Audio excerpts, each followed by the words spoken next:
What's up guys, welcome back to the channel. I'm Justin Davis. If you'd like to hop on our Patreon down below, you can help fund the channel. We're becoming crowdfunded, which is super awesome. I can show you behind the scenes looks at new prototypes and quadcopters coming out, as well as 3D printer type stuff and other tech related items. It's cool. We also use the Discord app to chat behind the scenes as well about different tech issues that you might have with your quadcopters. But today, this is a special episode because we're gonna talk about 3D printed quadcopter frames, and I'm gonna show you a really awesome printer that I just got a couple weeks ago. It took me a couple hours to build this one. This one's called the Creality 3D Ender 3. There's also an Ender 4 coming out, I believe, but this one is at a special price right now, about $199. And this is the DIY kit version. And whenever I see kit version on a 3D printer box, it scares the crap out of me. When you get a box of bolts in the mail, if you've never built a 3D printer before and you're not familiar with all of these parts and the hardware that comes along with it, it can be kind of intimidating to think that you can put this together yourself and then it will actually work. And the crazy thing about this is one of the first ones that I put together from scratch. And I say scratch, but some of this stuff, a lot of it was pre-built up. So a lot of my assembly was only putting the bolts through the frame and putting stuff together here. Once I had all the major components together, I balanced the bed and I was off and printing. It was kind of crazy that I did this myself. I'm a little bit proud of that fact that I did it because I'm still sort of a beginner 3D printer. I'm going to show you the manual that comes along with it. It has all the bags labeled for the hardware. They have numbers on here. So each pictorial graphic in the instruction manual, very simple.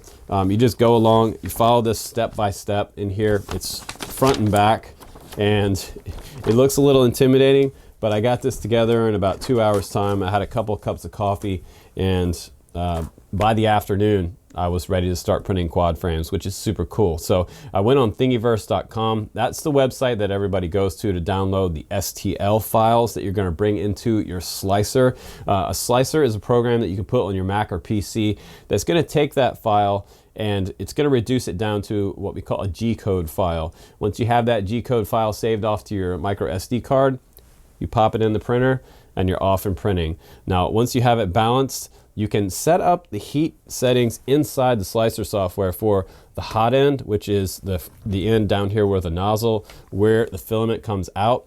And then you have the extruder on the back end right here, and you have the hotbed, the hot plate down here. So two different heat temperature settings that pretty much come up stock settings inside the slicer. You can also change them if you have different types of materials. You're going to use some higher hot end materials. You can get away with 275C on that hot end on this nozzle. I was using an experimental Filamentum. This is the blue one down here at the bottom of this stack. It's super hard plastic material and very high temp. So it's very durable. I printed a Mobula 7 frame, and I also have another frame out of PETG over here printed called the Bird Bone, and I'll try to share some of these links to some of these frames for you. There's some really cool stuff you can do with the 3D printer. One of the other great things that I love about Creality printers is most of them out there can print wood filament, and it's a mixture of like sawdust and PLA together. So PLA is like the standard plastic that everybody starts off with because it's kind of beginner friendly. It's very easy to print, but this PLA wood from Hatchbox is actually super awesome. You can print out different things, and this is some kind of drink holder and remote control holder for my TV, and also smartphone holder over here on the far left side. You can mount this to the wall next to your couch and have some little bit of a shelf for yourself. But the coolest thing about this is that I can sand it down and I can stain it. So I can varnish this to make it look a little more like wood. And it kind of has like a wood look to it anyway, and it's actually really neat. You can also print kids' toys and things like that with it. But my favorite thing to print with 3D printers is obviously quadcopter frames, because that's what I do here on my channel. And I'm super excited to show you the Filamentum material that I got from that website. It is a company that makes all types of different materials, but this is a really neat material because it does flex just a little bit. It kind of reminds me of TPU, but a little bit stronger and more less dense than TPU. A very nice material for quadcopter frames. You can also print ABS, And ABS is probably going to be one of the stronger types of materials, but you really need to vent that out of your house if you're going to print any type of ABS, because it is very toxic. A lot of people print PLA because it's a much less toxic, but PLA is not quite as strong. It's a little bit more brittle, so I don't really recommend printing quadcopter frames out of PLA. The materials that you want to use for printing quadcopters, you can get some harder, more dense TPU stuff from Ninja Flex. That's also some great material. You can also get the super flexy stuff, which is TPU, and that allows you to print different quadcopter frames that are pretty much going to be indestructible, and you can print phone cases like this.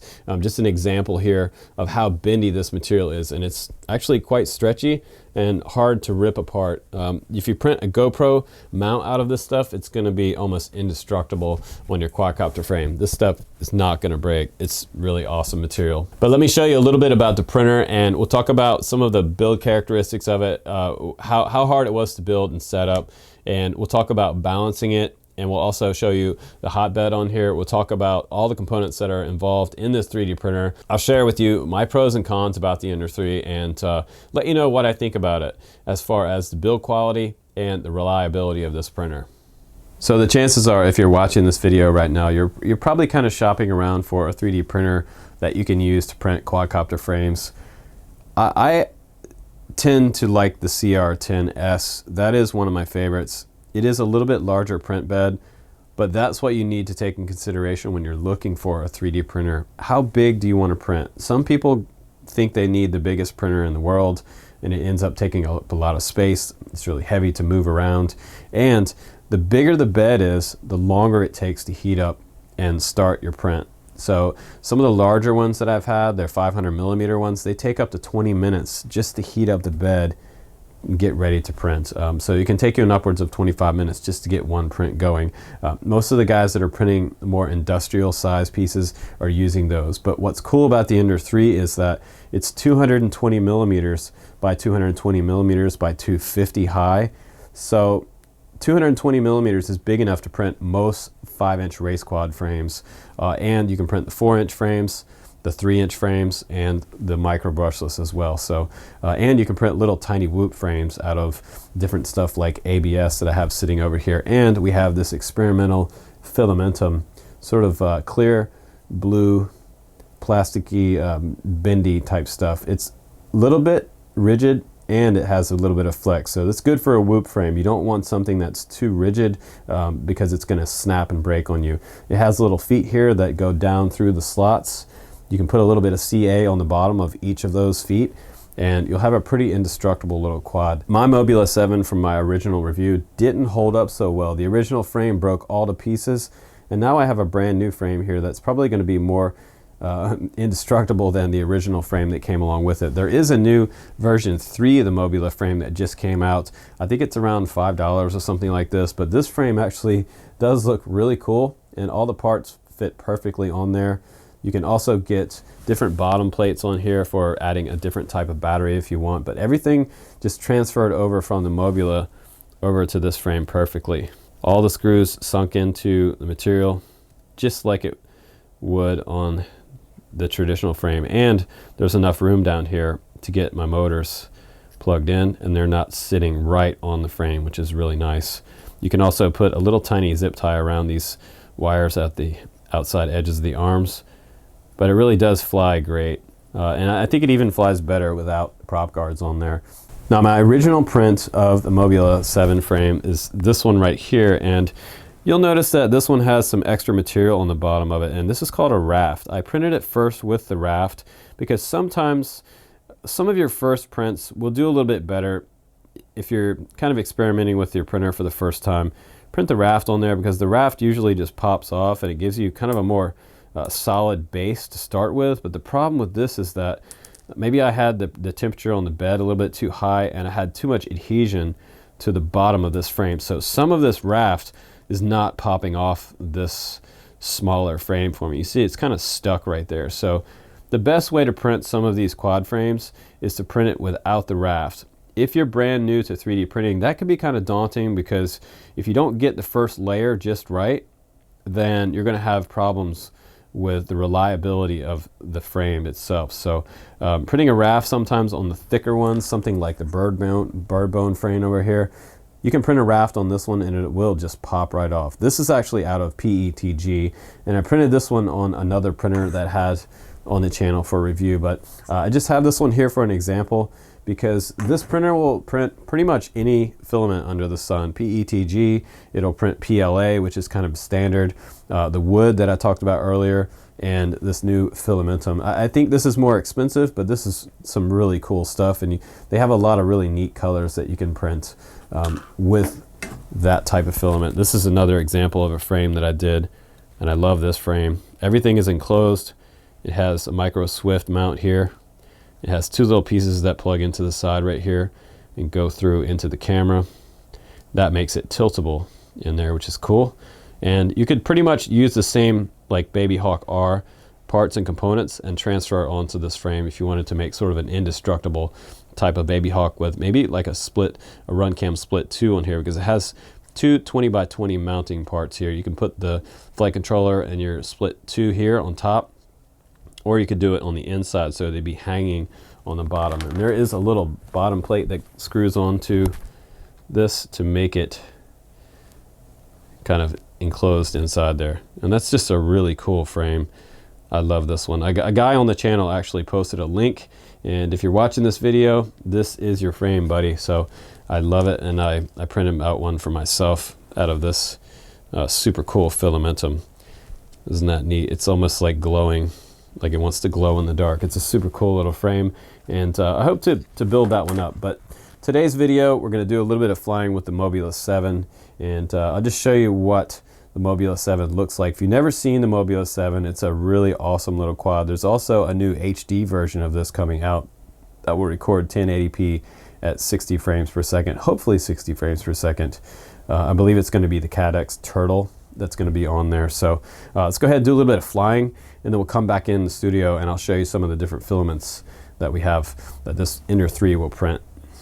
And the quad is going to be in air mode, so that means if I get to the bottom of the stick, I'm still going to have some throttle. Just playing around with some pitch bumps here, and the power to weight ratio feels insane. It feels really awesome. I think this is going to fly probably just as good as any bind and fly racer out there. If you're on a budget and you're trying to build something and you already have a 3D printer, guys get really into these. There's some forums on Facebook you can get into. There's tons of different frames out there, micro brushless style frames, full on 5-inch frames, and even some larger camera drones that you can 3D print. So you can go crazy with your 3D printer if you want to print something to fly. Let's get it off the ground again. And I brought plenty of batteries. I'm flying a 4S1000 on this first flight, and I'm just feeling the yaw out right here. It feels really, really snappy. Really nice response. The throttle response is pretty good. I feel a little bit of wander there on the yaw axis when I did an inverted flip. And that does happen even on some of the bind and fly quads that you'd buy that are ready to go and just bind up with your transmitter. Still doing really, really well, tracking really well.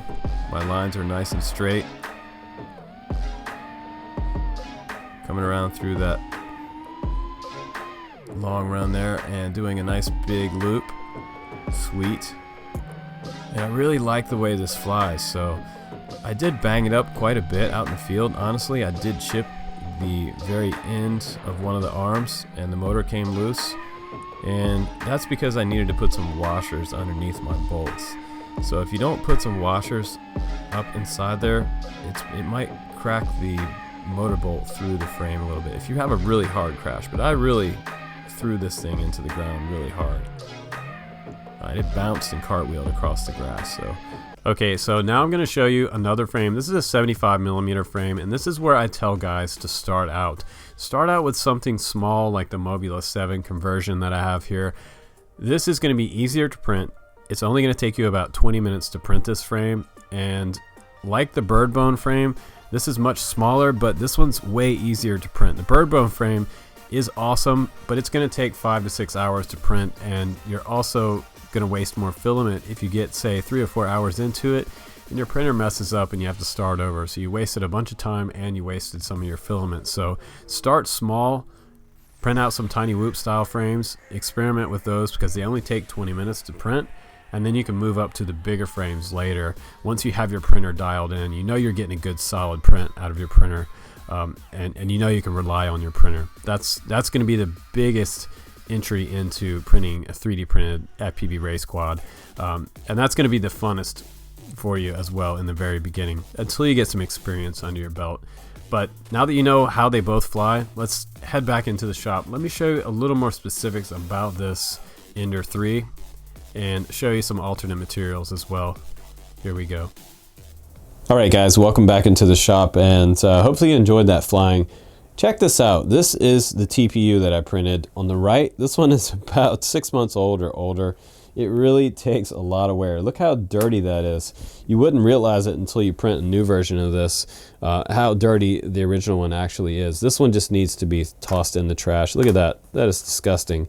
For being in my pocket and laying around, a TPU does take on a lot of dirt. So you might be able to just drop in some bleach water and maybe it won't tear this material up, but it is pretty thin, but it's also really indestructible. This stuff lasts forever. What's really neat about this is that you can print phone cases with it, and this one came out pretty well. You can see there's very fine details on that first layer.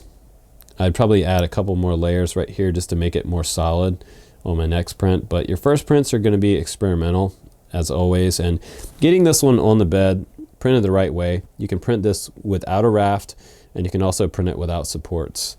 Supports, they just kind of temporarily go in the spaces where the print goes vertical, or it goes past vertical right there. So you have a little bit of a lip on something, and then you just peel that support part off. They usually print off. It's a little bit different than the raft, the support's going to be, but this is an example also of another TPU print, and this stuff is really, really indestructible. There's a little GoPro mount that goes right on the top here. Here is a session mount, and this one's also fairly indestructible. Your camera's going to break before this stuff does, but it's also going to give your camera a lot more protection. It's going to protect your lens from the front. You can also download a bunch of different files that have side protection. And what I usually call these, you know, like a GoPro couch. And this one doesn't have any tilt to it. This one right here goes on top of my America frame, and I have another part that slides and can bolt right onto the top part, and there's tons of tilt there. It looks like 35 degrees worth of tilt there or more, but that's a really fast quadcopter. But this is an example of TPU, and TPU is definitely my favorite filament because it's the most flexible and the most durable filament out there. If you print a quadcopter frame with this stuff, you're going to end up having something that's pretty much indestructible as well. So unless your parts are going to break on your quad before this stuff does. I love TPU, and TPU is not any more expensive than something else out there like PLA. Now this is the Filamentum material here, and this is another Mobula 7 frame that is actually came out quite well. Just get this a little bit closer so you can see how solid this print came out. And a lot of times I experiment with printing stuff that's going to be smaller and have more detail and see how well it handles. You can print down to 0.1 millimeter, 0.2, 0.3. The standard is usually about 0.2. You can see how precise that this printer prints. The nozzle in here is 0.40, and that's pretty standard out there.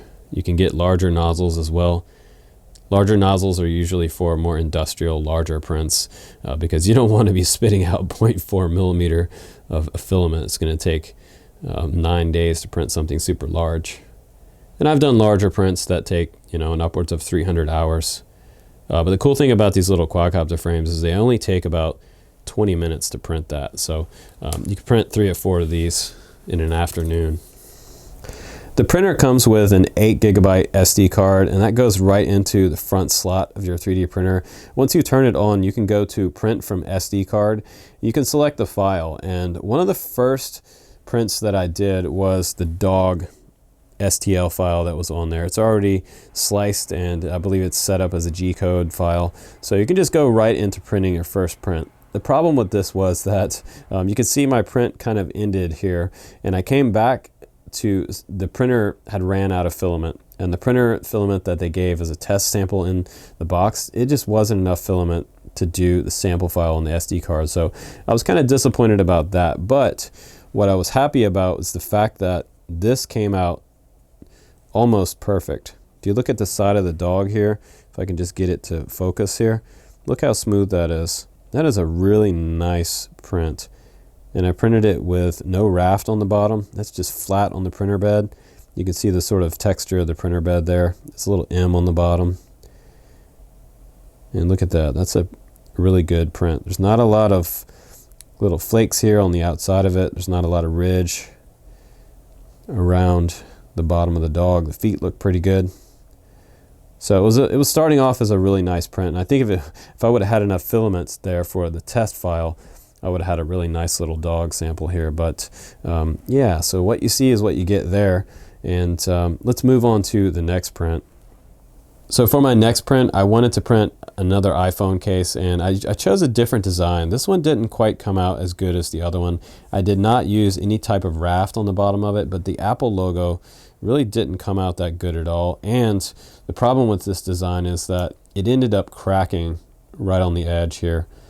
And that might have been because of my wall thickness, but also look inside here where it had supports. I printed it with supports, and I printed it like this. So depending on how you set up your print in the slicer, it's going to be a big factor for how your print comes out. The other one that I printed this one sort of with the backside down on the flat end of the bed here. Printed it facing up, and this one I printed facing down, and you can see the result of printing it the opposite way there. That does not look good at all. There's a lot of kind of filament hanging out there on the bottom and the inside of this phone frame. So that's not going to work for me, but I was hoping that this will be a more durable material, and it really is quite brittle compared to the other TPU. So this might be okay for different quad parts if you're going to print maybe some quad part that you need to be more rigid, but I'm not sure that this is going to be the greatest material for quad frames because it is really quite brittle. It does flex a little bit, but yeah, this is not my favorite material so far. I know a lot of people really like this called Armadillo, and Armadillo has a really good reputation out there, but not the greatest material for a phone case. The easier choice and the less expensive choice is going to be your standard TPU for phone cases. This just came out way better. Now let's talk about the bed. The bed is really important on a 3D printer. Like I said, this one is 20 by 20, 220 by 220 by 250 high for the maximum print height. What's really cool about this particular bed is the fact that most of this is built, and you pretty much just have to put the side rails on and get your extruder bar here for your x-axis right there. Once you have this set up, you're going to balance this out, and this is really cool. I have to show you this. You see these little wheels under here? These little wheels, we had to actually 3D print my own for my CR10, and this is an example of one. This is just PLA that I printed on the CR10, so this is the quality that you can get off of the CR10, which is a good quality, but this one actually included the ABS. They are not printed, they're actually molded here. So this is nice that this had already installed these larger wheels. A lot of these printers come with much smaller ones that are kind of awkward and hard to get to. These are really much larger and easier to use than some of the smaller ones. Other printers I've had in the past actually had to take a wrench and turn them with a wrench, and that is a huge pain in the butt when you're trying to level out your bed. So I think this is a huge pro about this one. This is going to make it much easier for balancing out those four corners. And lastly, you'll go to the center. You're going to disable the steppers inside the system here, and that means that you're going to unlock the motors and let the bed move. So you can move it around corner to corner, and you're just going to physically move your hot end to each corner, and you're going to put a piece of paper in between this and the bed. You're going to bring it down just so you can barely move that piece of paper. Then you're going to go to the next corner. You're going to balance that corner, with that piece of paper in between there. This is a standard piece of printer paper, and you're going to do that corner, and then you're going to come over to the middle and get that nice and level. So all those four corners and everything, once they're level, you can auto home it. It'll go back to home over here, and then you're going to pretty much resume and start your first print.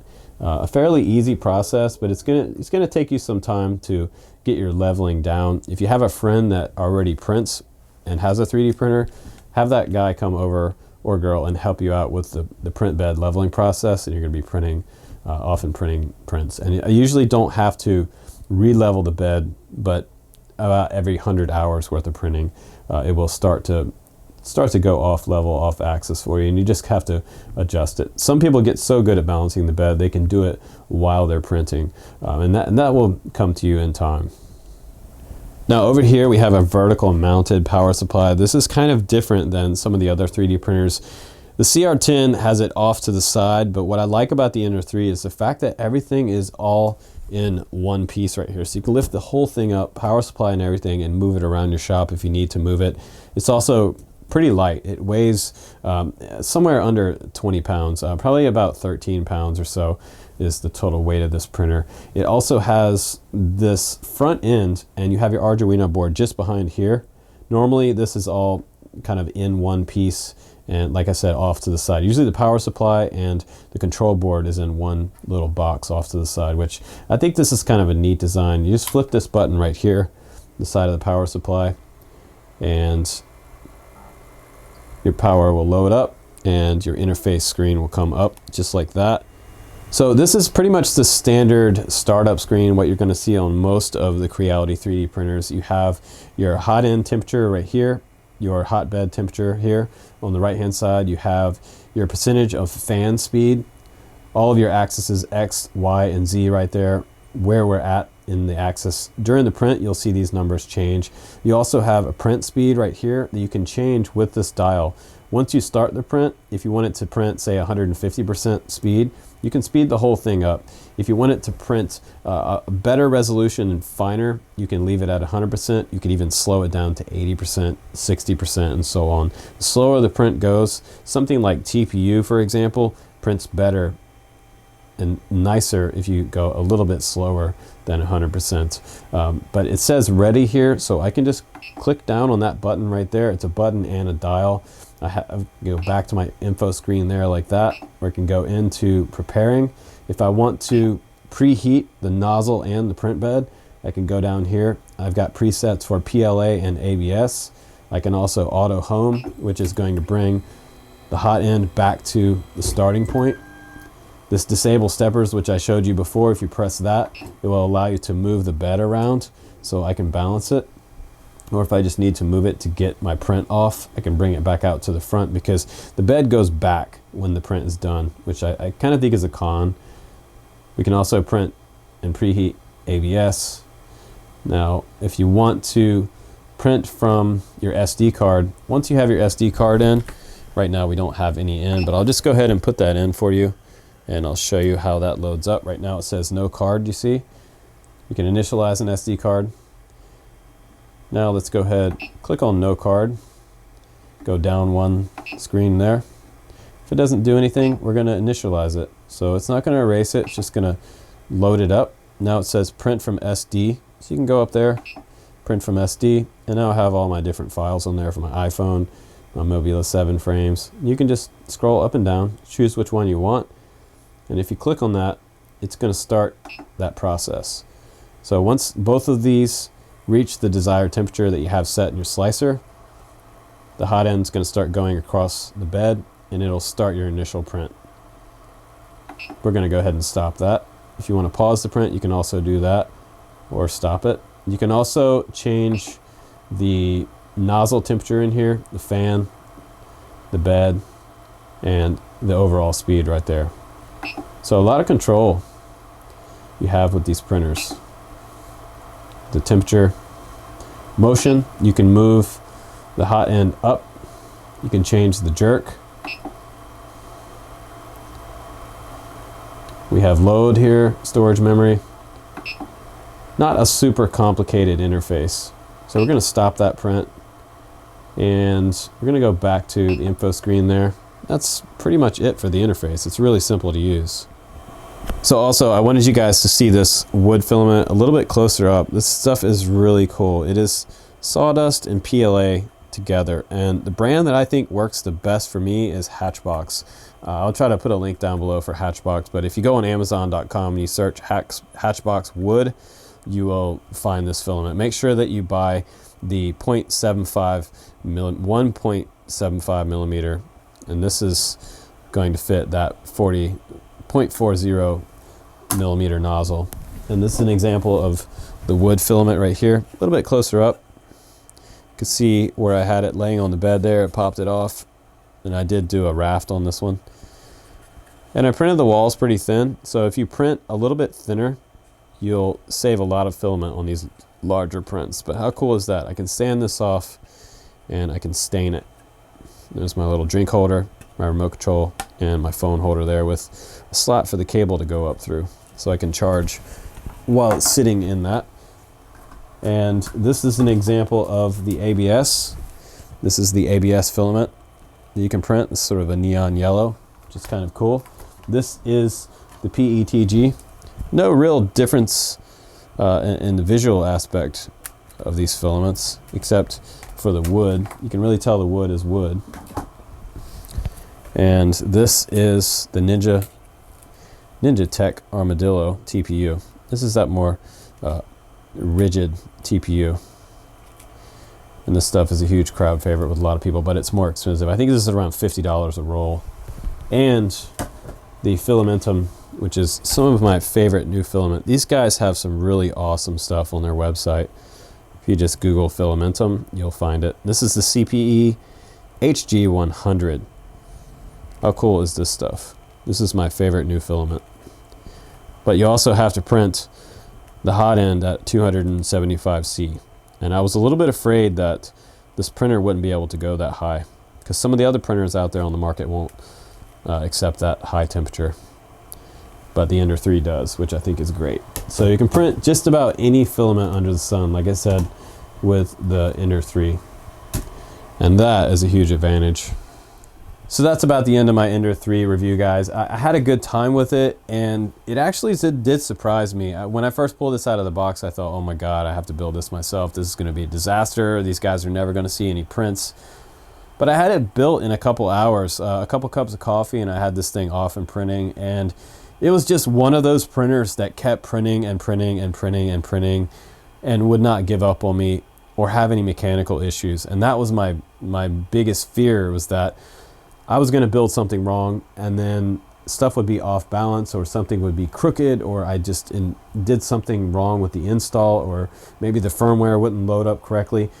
But once I had it built, it was flawless from start to finish, and it printed all the different filaments that I have in my shop over here, from the ABS to PETG and that new Filamentum experimental filament that I have there from Filamentum's website. It did everything that I threw at it, and it had no problem printing the TPU. I had no jams. The problem with printing TPU is that it is really flexible, and sometimes it backs up where the extruder is coming through. They have a special attachment right here that shortens the distance between the pulleys, and that doesn't allow it to get gummed up in there. A lot of other 3D printers don't have that. You have to actually print the mod, and there is a ton of mods for the Ender 3 actually. If you go into the Thingiverse website, you can download all kinds of extra mods for this, fan shrouds and all kinds of cool stuff. What's cool about 3D printers is that you don't have to go buy a bunch of extra accessories. You can just print them for free for yourself. So that's kind of cool. All the files are up on Thingiverse.com. But I think as far as a star rating goes, I would say like a 4.5 for the Ender for me. Maybe even a 4.7, because it really was not too hard to build. And then I had a great experience with printing all my different frames, and printing some of the more smaller types of prints, or where you can see how a 3D printer is really going to operate. And if you can print small, fine stuff, you'll have a great experience printing the larger stuff. That shouldn't be a problem. But again, I think it's one of the coolest 3D printers that I've had in my shop for a long time. I have not done a lot of 3D printer reviews in the past 6 months, and I was really happy to get this one out of the box, get it built, and start printing for you guys, because I was off and flying within an afternoon, which was super awesome. But again, thanks for watching my reviews, guys. I'm Justin Davis. Take care. You can check out the Ender 3 down below if you'd like to. Grab one of those for around $199. They are having a flash sale right now on GearBest, so good time to pick one of these up. And you can see it does have 4.7 stars on the website, so people really do like this printer, and I'm happy that I could do a review for you and do some print samples for you. But thanks again, guys. Take care, be well, and happy FPV, everybody. Hopefully you get a 3D printer soon and start 3D printing your own quadcopter frames. I'm Justin Davis. I'll see you on the next one. Peace.